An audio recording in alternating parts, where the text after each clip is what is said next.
باب قول المیت وهو علی الجنازۃ قدمونی، میت کا کہنا اور وہ جنازے کی چارپائی پر ہی ہو.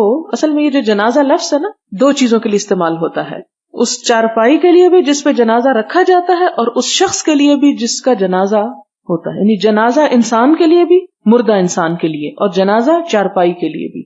تو یہاں پر وہو علی الجنازۃ، تو اس سے کوئی غلط فہمی میں مبتلا نہ ہو کہ وہ جنازے کے اوپر کہیں بیٹھا ہوا، مراد یہ کہ وہ جنازے کی چارپائی پہ ہے.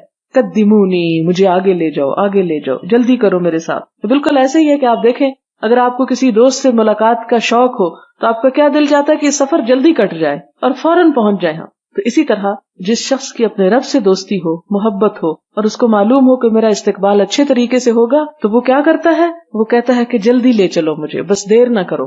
اسی لیے میت کو جلدی دفنا دینا چاہیے. ہمارے ہاں مورچریز میں رکھ کے کئی دن تک ان کو خوار کرتے ہیں، یہ طریقہ درست نہیں ہے.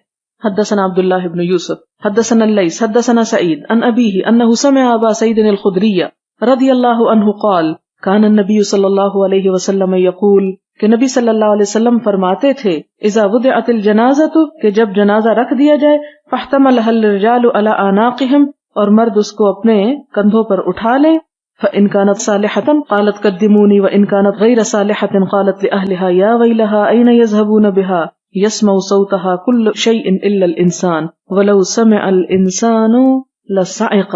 اگر انسان سن لے تو بے ہوش ہو جائے